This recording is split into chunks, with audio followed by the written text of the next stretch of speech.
Tonight, Sydney's day of chaos belted by late summer storms. 4 people hit by lightning near the Opera House. We've got the latest warnings live. Mayhem for Sydney students as the asbestos emergency closes classrooms. 100 new preschools for Sydney all over the west, but the city's north misses out. A Sydney man arrested for vandalising luxury cars. We ask him why. The Aussie Olympian cleared over this cheeky ride and the public is on his side.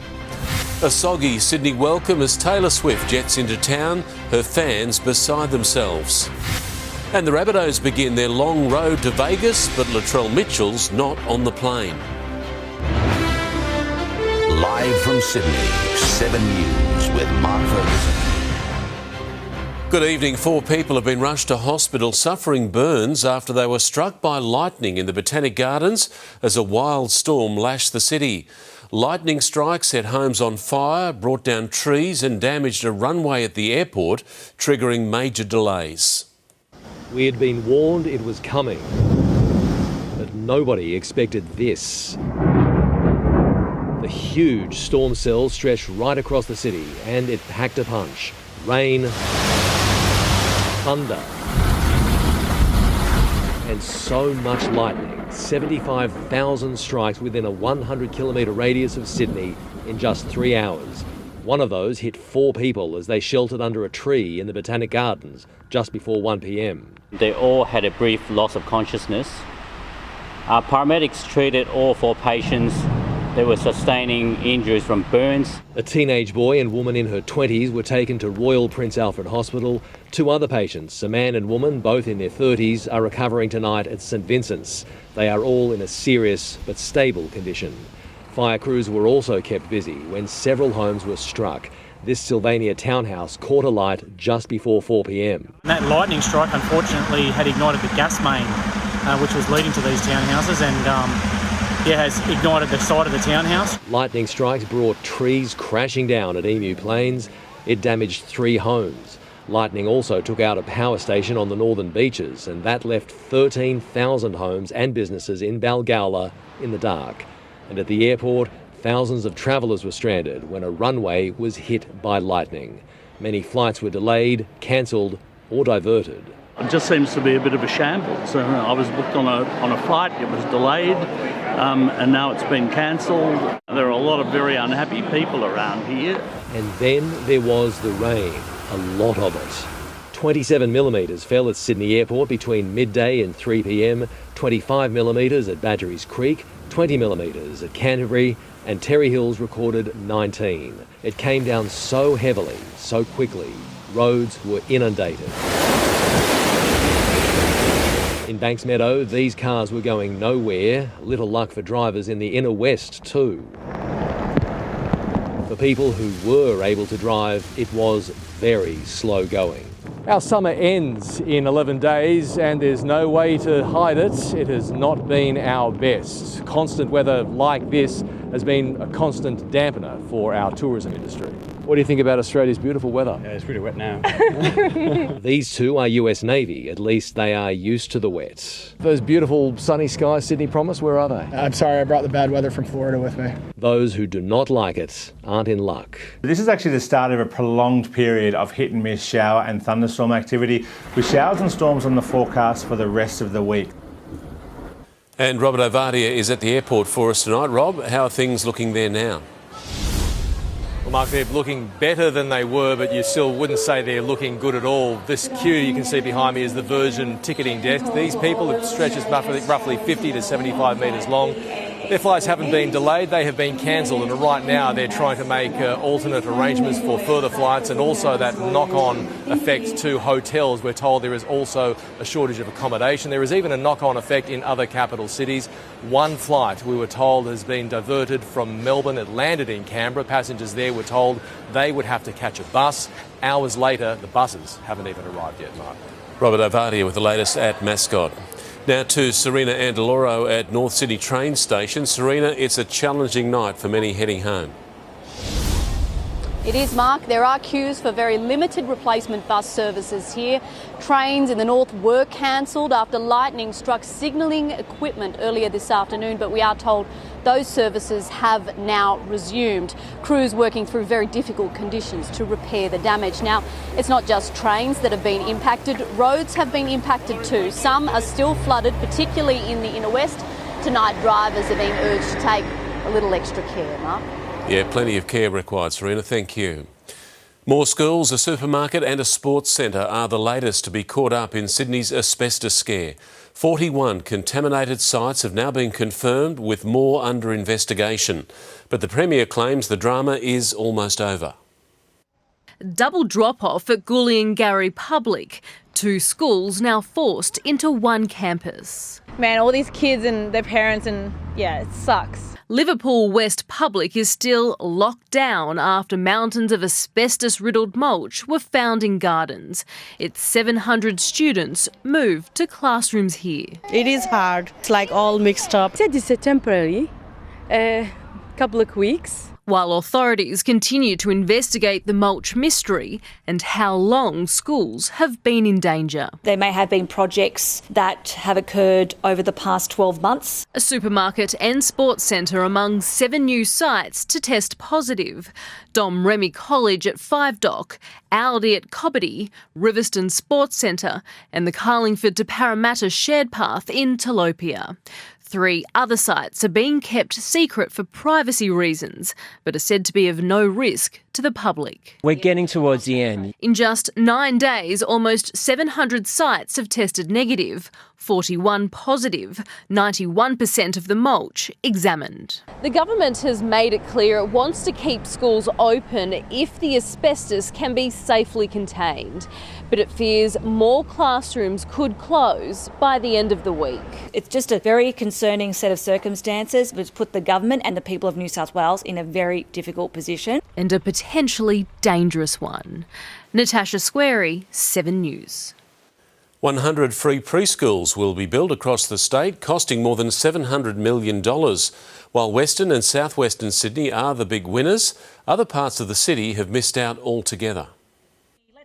Reading the room. His classmates were stunned, but they gave a great cheer. The Deputy Premier tells a story to delight parents, announcing the locations of the government's promised 100 free preschools. An absolute game changer when it comes to education in these areas. The majority of the preschools spread across Sydney's west and southwest, including Blackett, Chullora, Hebersham, Leppington, Miller and Yagoona. But the Sutherland Shire, North Shore and Northern Beaches miss out altogether. We did look at supply and demand right across the state, and we identified areas where there was a service gap. The locations assessed on educational needs, socio-economic data, demand for services and available infrastructure. Checked off by an independent advisor to avoid accusations of pork barrelling. Each of the new preschools will be co-located within an existing primary school, helping parents avoid the double drop-off and making the transition to big school that little bit easier. It means, in essence, that these schools become preschool to year 6. Parents already giving it top marks. This is going to be help to all the families. Make her learn more education. Counting down the days until doors open for Term 1 2027. Taylor Aiken, 7 News. Sydney Star Casino is facing a second inquiry into its conduct. The gaming regulator has announced Adam Bell SC, who conducted the first inquiry, will start a second investigation next Monday. Casino Commissioner Philip Crawford says he's not convinced Star Sydney has successfully changed its culture. In 2022, the original inquiry found it wasn't fit to hold a licence due to breaches, including allowing money laundering. The war of words over the state of our national security is heating up as the Prime Minister touches down in Western Australia. 39 asylum seekers are now on Nauru, and tonight the Border Force Commissioner is taking aim at Peter Dutton. Here you go. Accepting one challenge, not to cut GST payments to WA, pledged in ink, but happy to make it more permanent. Let's go to a tattoo parlour, we can get it tattooed on. As another challenge is put, I just think if the Prime Minister's got something to say, he should have the guts to face up to the media and say it. And happily accepted. Peter Dutton needs to stop acting in such an irresponsible, opportunistic way. Accusing him of playing into the people smugglers' hands by politicising the arrival of 39 asylum seekers on Friday in remote northwestern Australia, with comments like this. Well, the reason the boat got there is because the government has suspended or cancelled surveillance flights. Rebuked by Border Force for suggesting the borders have weakened, today hitting back at the agency he once administered. The organisation is at breaking point. Blaming Mr Albanese's government. They've ripped a cumulative $600 million out of Operation Sovereign Borders. Complete nonsense once again. Here from Peter Dutton. The budget papers show Labor's funding of border protection is $470 million more than the Coalition had promised. And tonight, another slapdown for Peter Dutton from Australian Border Force, this time from Commissioner Michael Outram. He says, contrary to his claims, Border Force's funding is at a record high. All 39 men are now in offshore detention in Nauru. Mr Albanese insists never to settle in Australia. Mark Riley, 7 News. A man who stole an Uber driver's car before slamming it into oncoming traffic on the Harbour Bridge has avoided jail. The fiery crash brought much of Sydney to a standstill in March 2022 and nearly claimed the life of Christopher Walker, who was high on drugs at the time. Another driver was also seriously injured and spent a month in hospital. The 21-year-old was sentenced to 2 years and 9 months to be served in the community. A Nationals MP has been recorded slurring her words during a Senate hearing. Tonight, the Teals are calling for random alcohol testing in Parliament House, claiming a heavy drinking culture is a big problem in Canberra. Talking Taylor Swift. I've got the cheapest of cheap tickets at the last minute, and my children are extremely happy. Before arts investment in the regions. Hello, Mr Collette. Lovely to see you again. Nationals Deputy Leader Perrin Davey says she had 2 drinks before this Senate hearing, but claims she wasn't drunk. Having sit in this place now for from when once the arts would come in and it would be this is what we're saying. She was not drunk. She was fully coherent. The second Nationals MP appearing to have overindulged in 2 weeks, raising questions about the drinking culture on Capitol Hill. Barnaby, of course, let's go to you. Why would you go to me? I've given up 2 things for Lent. One is drinking, the other one's talking about other people. There is no alcohol in my office. A bit of common sense should apply. The Teals now calling for random alcohol testing in Parliament. We still see a trivialisation of alcohol consumption. Senator Davey is part of the team writing Parliament's tough new alcohol and drugs policy, a policy she'd probably be breaching if it had already kicked in. It is Australians' culture. Isabel Mullen, 7 News. Olympic equestrian Shane Rose has been cleared after complaints about him wearing a cheeky mankini at a fancy dress event. Someone was offended by it, but many more were outraged by the way he was treated, reined in over a bit of horseplay. Fully dressed and back in the saddle, 3-time Olympian Shane Rose cannot believe he's found worldwide fame as the show jumper who showed too much. That's Australian. At the Wallaby Hill Equestrian Extravaganza in the fancy dress competition, the larrikin wore nothing but a mankini. He thought his only problem would be saddle sores. Mankinis, they're not that comfortable, I'll tell you. He also wore a Duffman beer suit and a gorilla outfit.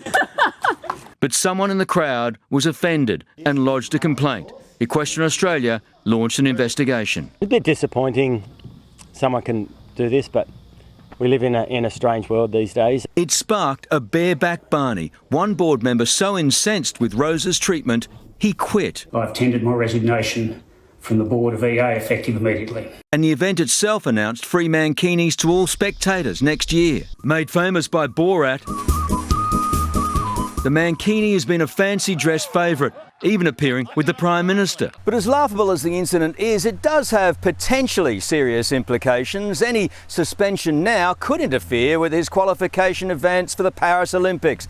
But insiders tell us it just won't happen. Sure enough, within hours of hitting the worldwide headlines, Shane had been cleared. There was found to be no breach of our code of conduct or his athlete agreement. An incident that's at least given the sport a little more exposure. Chris Reason, 7 News.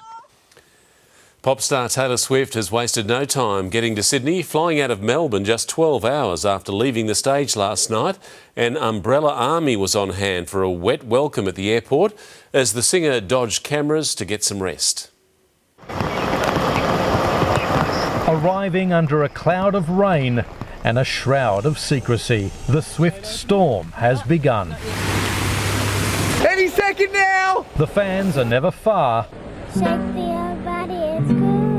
but not everyone's on song. I'm not really a fan. We're not a fan. We're just here to annoy. Or not, perhaps. I just love her music and it brings so much joy. Swift left Melbourne late morning, express to the airport and a private jet. She wore shorts, a shirt and a Super Bowl cap for the hour flight north. In Sydney, as the singer's army-sized entourage sorted out her luggage, then sorted it some more, the Queen of Pop slipped into Crown. Is that Taylor? Staff were saying nothing, ditto for police. Since I just live around the corner, I was like, why not? It's an opportunity to see her at least, since I didn't get any ticket for the show. As for Swift, she'll likely see Sydney from the presidential suite, all the way to Olympic Park, where the countdown's begun for Friday's first show, and where organisers are ready for more of this. Huge crowds outside who couldn't get inside. Melbourne, you're the love of my life. I cannot believe you. For last night's big southern send-off. The 4 sellout Sydney shows start on Friday. 320,000 Swifties can't wait, but it means she's got a few days off. Plenty of speculation about what she might do, whether boyfriend Travis Kelce might head out from the US to join her. She might even check out the new mural of her that's just been completed on Crown Street in Surrey Hills. Taylor Swift has said in the past that after a series of shows, she likes to just have a day at the hotel to recover. And if your hotel room is a $25,000 a night double-level penthouse with its own swimming pool, that sounds like a pretty good plan. Mark? There's no place like home, Paul. Thank you. Time to check the weather now with Angie Asimus. Angie, what's the latest on those storms? Well, Mark, severe storms are still very much a concern this evening. Warnings remain in place for heavy rainfall, damaging winds and large hailstones. It was around midday that a line of cells first lit up the sky over the city. Little Bay and Kings Langley picked up 57 millimetres, 38 at Belrose, 28 at the airport and 8 millimetres in 10 minutes for the city. This severe weather will continue to affect the eastern half of New South Wales into tonight. Here are the latest warning areas shown in yellow. They have contracted away from the metro region for now. The reason they've been so intense is those storms were near stationary. Moisture-laden air interacting with a trough is going to keep this pattern going for the next 12 to 24 hours. I'll be back soon with an update on that situation. Mark. OK, Angie, thank you. A serial car scratcher finally caught. Still to come, 6 cars damaged, thousands in repairs, while he's already back on the streets. Also, a vicious assault on a supermarket worker, the security video that helped track down his alleged attacker. Facing murder charges and laughing in court why the judge had to bring an early end to day 1 of their trial. Later, the wealthy grandparents happily helping out young families in our cost of living crisis. And the intense battery blaze sending plumes of toxic smoke into the sky. Welcome back. A supermarket worker is in a critical condition after trying to stop an alleged shoplifter leaving the self-service area at Coles in Blacktown last night. The 64-year-old man was pushed and fell to the floor, hitting his head. Paramedics took the injured employee to Westmead Hospital. Police released video of a man they wanted to speak to. Tonight, a 25-year-old from Schofields is being questioned. The keying of 6 cars in suburbs across Sydney's northwest has left owners furious, with repairs likely to cost thousands of dollars. Police have now made a breakthrough arrest after some of the vehicles recorded the vandalism. Arrested in the act at a Schofields shopping centre last night. I reckon that's him. Apparently there's a guy been keying cars around Schofields. Accused car scratcher Nathan Abella back walking the streets today on bail. I may have keyed a car because it gets hot, I get frustrated. Police say he keyed 6 luxury cars, including 3 Teslas, in the last month. It's very bizarre. I thought, the mall parking would be the safest place to do it. Irving Bangalan's cameras captured these videos of the 34-year-old inside a Rouse Hill parking lot. I saw him actually doing the thing, so scratching the car, and right after that he actually looked back and, I don't know, maybe checked if he did it successfully. And the YouTuber has been sprung at multiple locations. If you watch all the CCTV video... We've seen the video. Well, you clearly haven't, because I watch about 100 car windows a day. The 34-year-old, who has a long history of mental illness, is now banned from attending 2 shopping centres in Sydney's northwest. His lawyer telling the court he'll do whatever it takes to stay away from any vehicles. He's charged with 6 counts of malicious damage, the repair bill more than $10,000. Hopefully it just stops. Do you have anything to say to the victims? Victims? Annie Puller, 7 News. Communities relying on Sydney punts have been hit by a 24-hour strike. The cable ferry services, including in the Hawkesbury, have been grounded as part of a union pay dispute. Ferry workers only agreeing to carry emergency vehicles and school buses. The Maritime Union is not ruling out more stoppages. 2 police officers and a paramedic have been shot dead as they responded to an armed man barricading himself in a home in Minnesota. Officers descended on a house with at least 7 children trapped inside, gunfire ringing out after lengthy negotiations broke down. Today, 3 members of our team made the ultimate sacrifice. The family inside the house managed to escape unharmed. Large black clouds were seen over southern France after a battery recycling plant caught fire.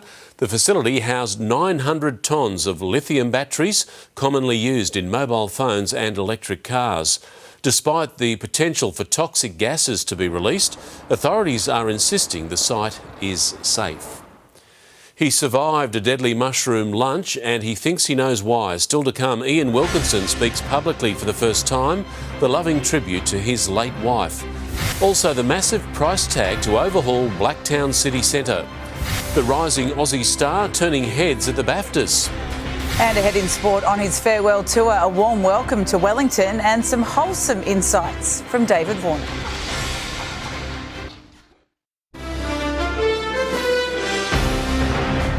Welcome back. The sole survivor of that deadly mushroom lunch which killed 3 Victorians has spoken out about the ordeal, saying God never left his side. Pastor Ian Wilkinson delivered an emotional sermon at his local church while paying tribute to his late wife. Back in the church he loves, Pastor Ian Wilkinson leading the service at the Corumburra Baptist Church 6 months after he was left in a coma after eating lunch, allegedly poisoned with death-cap mushrooms that killed his wife Heather and in-laws Don and Gail Patterson. His faith giving him strength. God is good. He is with us. The video, obtained exclusively by the Herald Sun, is the first time he's been seen speaking about his recovery after the lunch last July, hosted by his estranged daughter-in-law Erin Patterson. She has since been charged with 3 counts of murder and 5 of attempted murder. Let me encourage you to keep on going. A neighbour and friend says his loneliness is hurting. It's not easy for him to be on his own in the home. We just ask how he is. He just says, I don't want to talk about it. It's understood Pastor Ian Wilkinson will now resume duties leading his congregation here every Sunday morning. A significant step, returning to the routine he's kept for decades. What do you think the big challenges will be for him this year? I think it's going to be the court case. When she goes to court. Paul Dowsley, 7 News. A jet ski rider could be charged, accused of assaulting a maritime officer during a weekend blitz on bad behaviour. Police joined New South Wales Maritime, checking jet skis across Sydney and the Illawarra. 70 penalty notices were issued. The alleged assault has angered police. If any government employee is targeted by any type of hoon behaviour on our waterways, New South Wales Police will come down very firmly on that action. Jet ski riders are also warned to stay away from people in the water. The murder trial for 2 people charged with killing a teenage boy over a pair of stolen AirPods has heard graphic details into his death. Jason Galligan was lured into a house in Western Sydney. His mother sobbed as her son's accused killers laughed in court. For Kayla Dawson, it was a very different arrival for the news cameras compared to August 2021. It was pretty violent. Jason Galligan was bashed inside her Doonside home. Over what, do you know? I don't know what it's over, but yeah. She did. Dawson mistakenly thought he had stolen her AirPods and told her friends about it, including co-accused Richard Sione, who was alleged to have been the muscle. As soon as he arrived at the house, Sione told him to go to the bedroom. The neighbours heard screaming and items being smashed. Others in the house heard the assault. Sione was yelling and sounded aggressive. When he walked out, he said to the group, "Yous, finish him off." The last few moments of Jason's life were filmed on a mobile phone. Still shots of him were shown in court. One of the teenage killers, who's serving 15 years, is giving evidence. "I wasn't sleeping at the house, I was partying. I was kicking back, smoking cones." As the evidence was being heard, Sione and Dawson sat in the dock laughing. It was so bad, the judge put a stop to proceedings, adjourning early. And throughout it all, Jason's mother could not stop sobbing. Leonie Ryan, 7 News. Blacktown locals will soon be invited to have their say on a planned $2 billion redevelopment of their city centre. To be called Blacktown Quarter, it's promising thousands of jobs and millions for the local economy. The tired city streets of the state's biggest council, Blacktown, going under the wrecking ball. It's definitely overdue for something like this. Blacktown, as we know it, will transform from this to this, the Blacktown Quarter, another brainchild of property mogul, the late Lang Walker, who saw enough here to go all in, $2 billion on black. Lang had a knack for finding challenging projects, finding projects that people wouldn't usually want to take on. Like Parramatta Square, another Walker gamble that paid off. This too will include restaurants, office and education space, conference centres, medical research, maybe even a hotel. Council chambers will be knocked down and rebuilt, none of it costing ratepayers a cent. Quite the opposite. We'll return something like $1 billion per year in gross income. Plus jobs up to 5,000. But there are concerns local infrastructure can't handle it. The population here in Blacktown is forecast to grow by about 15,000 people a year to 600,000 over the next decade. And if construction is to begin as planned next year, it's those locals who'll have the final say. We are excited, we are hopeful. They deserve a city that is usable, comfortable and active with bars and restaurants and high quality architecture. Tom Saker, 7 News. A box office blockbuster, Oppenheimer, has stormed the BAFTA Awards in London, a positive precursor to the Oscars. It wasn't Australia's night in the end, but one Aussie did manage to charm a prince. Stepping out solo, the Prince of Wales, without his Kate. So our Kate, acting royalty, politely stepped in to keep the future king company as Britain saluted the silver screen and its beloved stars. With a musical revival too. I'm heading over for Mardi Gras. I'll be singing on Bondi Beach this time next week. Margot Robbie missed out on the leading actress gong for Barbie. Here's the ugly corner here. Hi guys, welcome. The big winner, Christopher Nolan, Oppenheimer. Cillian Murphy for Oppenheimer. The Second World War thriller winning 7 BAFTAs. The film industry now in the thick of the awards season. The BAFTAs seen as a good form guide ahead of the Oscars in just 3 weeks. Soaking it all in, Aussie Sophie Wilde from Boy Swallows Universe and Talk to Me, nominated for the BAFTA Rising Star. When I walked in, I was like, I'm at the BAFTAs. Like, that's insane. Yeah, I feel like it's all been a pinch me moment, really. Oppenheimer, now on track for a big night in Hollywood too. In London, Hugh Whitfield, 7 News. Visitors to the Eiffel Tower were disappointed. The iconic French attraction was shut with its workers going on strike. Union members walked off the job, saying maintenance on the tower is underfunded, putting tourists at risk. Up to 6 million people visit the monument every year. We've seen it here before, and now another major city has been blanketed. Up next, what's turned parts of China bright orange. How the Bank of Nan and Pop is helping struggling families. Ride of a lifetime, an unforgettable afternoon for kids battling cancer. And soon in sport, some excited bunnies have begun the journey to the States. Why a young rooster won't be so lucky.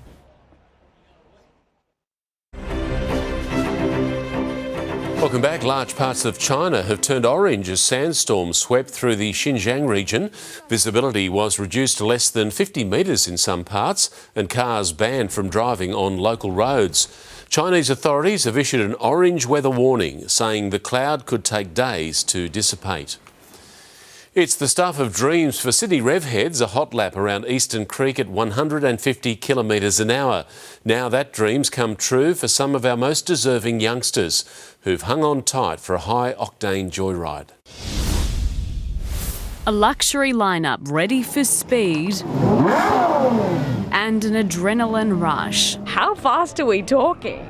Like 150 kilometres per hour. Or higher. Supercars gifting sick kids a memory like no other at Sydney's Eastern Creek Raceway, generously donated by a Perth billionaire. To combine passion together with meaning to giving back, it's just one of the most fulfilling things. Among the prized possessions, this special edition Mercedes AMG GTR, one of only 5 in the world, and this McLaren Senna worth $2.5 million. It's the first time this event has come to Sydney, a partnership between kids charity, the Driven Project, and the Sydney Children's Hospital. The opportunity to have a memorable experience like this, you can't put a dollar figure on this, right? One passenger is Cooper Wynn. He's been in and out of hospital with a rare bone cancer. We'll never be able to thank him enough just to give us that little bit of respite. With continued success, the Driven Project is on the fast track to achieving its mission to give as many chronically sick kids around the world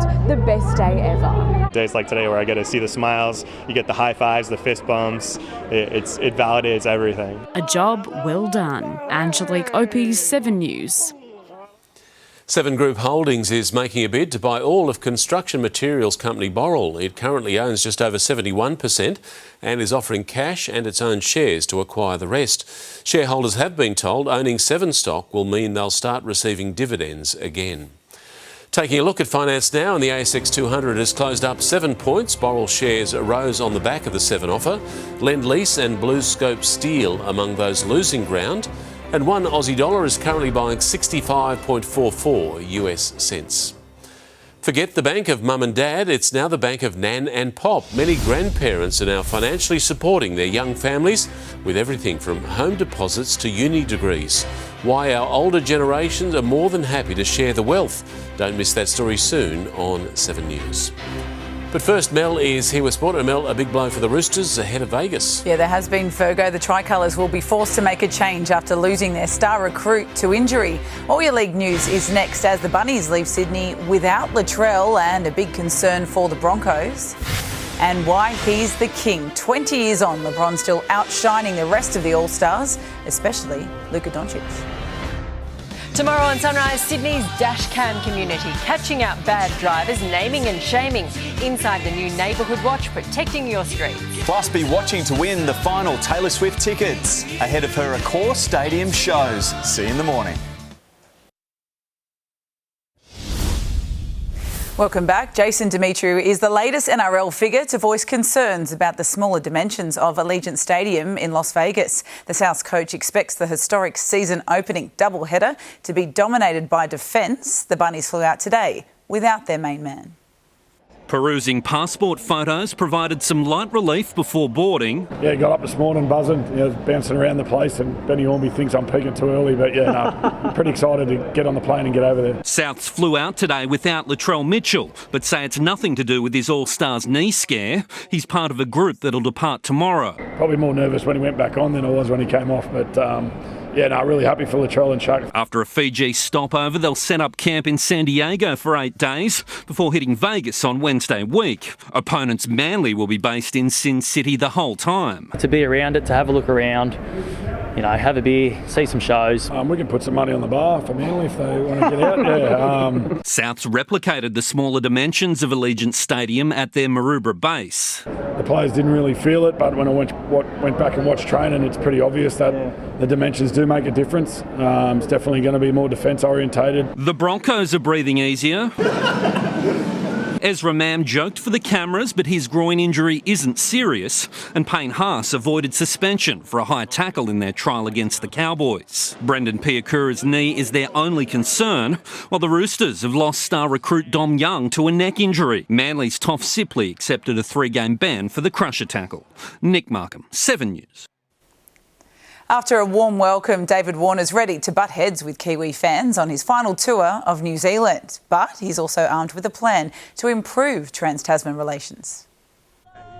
A windy Wellington welcome before a 3-game T20 series starting Wednesday with David Warner, the diplomat. It's been a wee while since we've toured here. It's good to be back here, that's for sure. Till he was reminded of rare previous visits. The crowd, yeah, they got personal, but if they have to get personal, that's their character. If you want to pay your money to come and abuse people, then, you know, you have to go back and lay in your own bed. Otherwise, Warner laid on the charm on his mate and rival, Kane Williamson. You look at his stats at the moment, they're outrageous. But yeah, he's such a lovely guy. On Australia's duty to foster Kiwi cricket. I think definitely Australia should come over here more. I don't know why, the reasons we haven't come over here. I've always said or mentioned that we should have a New Zealand team in the Big Bash competition. You have the NRL. He's sticking with the exit plan. After June's T20 World Cup, he'll become a global gun for hire for a couple of years.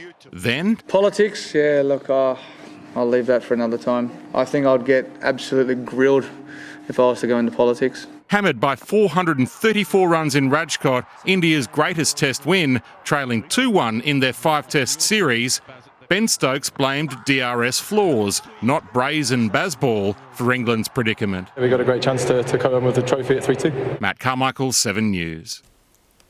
The Wanderers are in danger of slipping out of the A-League's top 6 after a 1-0 loss to the Mariners in Gosford. Mikhail Docker's late penalty clinched victory for the champions, who are second on the ladder. Sends it the wrong way, and the Mariners hit the front. Macarthur FC remained third after a 2-1 loss to the ladder-leading Phoenix in Wellington. With pop star Harry Styles in the house, Manchester United made a white-hot start at Luton Town, courtesy of Rasmus Højlund. Manchester United's first attack produces a goal inside 40 seconds. The Dane had a double inside 7 minutes, the Red Devils winning 2-1 to move to within 5 points of the top 4. Alex de Minaur will climb into the top 10 in the world rankings for the first time after losing to Yannick Sinner in the Rotterdam Open final. The Australian Open champion won a tight battle in straight sets, 7-5, 6-4. Oh, that is an insanely good stretch. De Minaur moves up to 9 in the rankings. Sinner's now number 3, the highest ever for an Italian male. Isaac Cooper is Australia's newest world champion, taking out the 50 metres backstroke on the final night in Doha. The 21-year-old won the final despite hitting the lane rope several times. Cooper needed the rope as a guide because he found the curved roof of the Aspire Dome disorientating. He could scare the world record if he stayed in the middle of the lane. He must have hit it 3 or 4 times. The execution can definitely get better, but that's an awesome swim, and I'm great that I was able to be beside these guys as well. Our women's 4x100 medley relay team also won gold. The understrength Dolphins won 16 medals in total. Well, this might have been the day to ignite a world title year for Aussie surfing's golden boy, Jack Robinson. At wild, pumping Sunset Beach, Robinson recovered from heavy wipeouts to find his groove in the final heat of the day. Actually, maybe one of the hardest heats I've surfed in a long time. I just felt like I was going to spew the whole heat. This is what I live for. You got to do it. So Aussie Robinson, Liam O'Brien and Ryan Callanan are the 3 Aussies into the quarterfinals. Before a record-breaking 20th All-Star appearance, LeBron James conceded the end of his NBA career is approaching. 21st season, Candy. For now, at 39, he'll continue defying age and gravity. The East won the highest-scoring All-Star game, 211 to 186, labelled putrid and an indictment on the sport by our great Andrew Gaze. Luka Doncic might leave the party tricks to others in future. That didn't go well. Defence not a priority then? No, it's certainly not. Try harder. Good times, though. Thank you, Mel. Thanks. It's known as the grandparent economy, a new generation of generous baby boomers stepping up to help their families. They now control almost half of Australia's wealth, and many are paying it forward, funding everything from house deposits to holidays.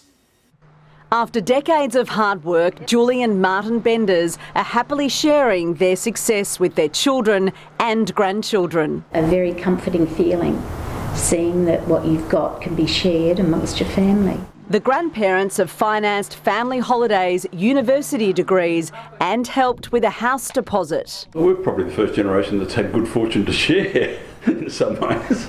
I mean, we grew up in a time when real estate values went up. We're the first generation to have a superannuation scheme. It's no longer the bank of mum and dad, it's the bank of nan and pop that is supporting the next generation of Australians. Baby boomers are the highest net worth generation in Australia's history, owning 48% or $6 trillion of all private wealth. Now, up to a third of them are stepping up in a big way to help their grandchildren. So it's a new era. School fees, overseas travel and real estate are the three most common expenses grandparents are assisting with. And they're generous with practical help too, providing childcare and free accommodation to offset cost of living pressures. The Australian economy really is riding on the grandparent economy in our nation right now. If you know you can help your children, that's a great gift. You benefit as well as the children. A trend that's set to continue. Rebecca Madden, 7 News. Now Angie's back with the forecast. Angie, any more storms tonight? Mark, it is certainly a chance, and into tomorrow as well. I'll have all the latest warnings next.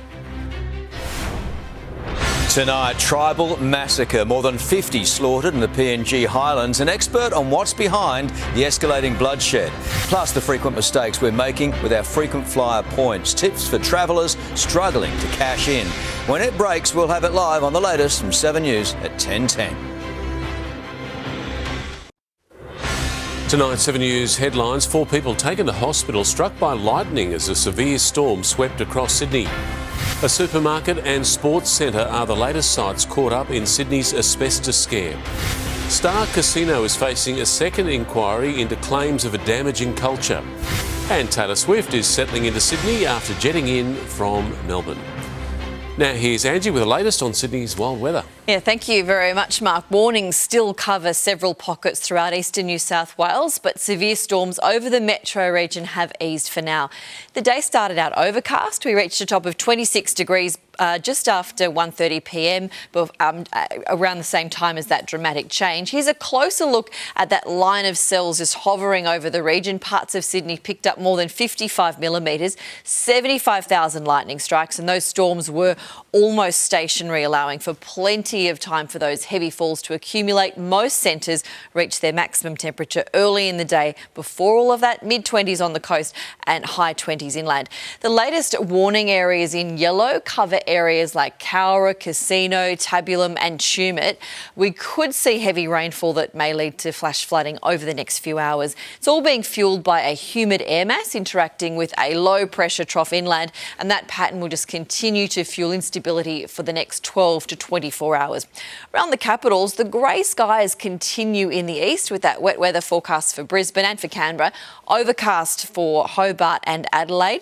Melbourne looking fine and warm, 28 degrees. The heat continues for Perth, 39. Statewide, we have scattered showers and isolated storms once again through the east. Some of those storms could become severe and produce locally heavy falls. Fine and mostly sunny in the far west, and that's where daytime temperatures will be above average. 37 degrees forecast for Bourke. Below average under those rain clouds, though, in the east. For the metro region, cloudy, more showers, the chance of severe storms again. Temperatures at or slightly below average. Bondi aiming for 24, 26 at Parramatta and 20 at Katoomba. On the water, east to southeasterly winds to 15 knots, tending east northeasterly down to 10 knots by late evening. Back in the CBD, it is a similar pattern to today. We're looking at cloudy conditions, with showers. Severe storms once again in the mix, and we're heading for a top of 26, spot on average.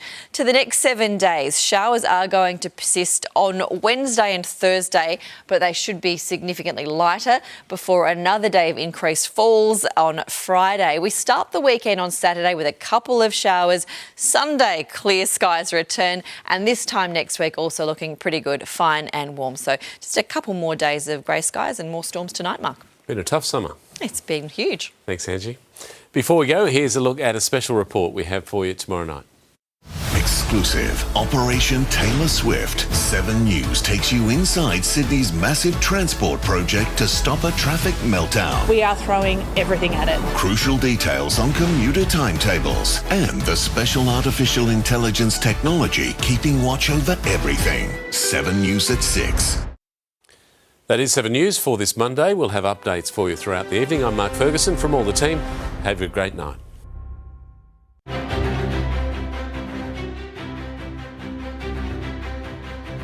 Stream 7 News anytime, live and on.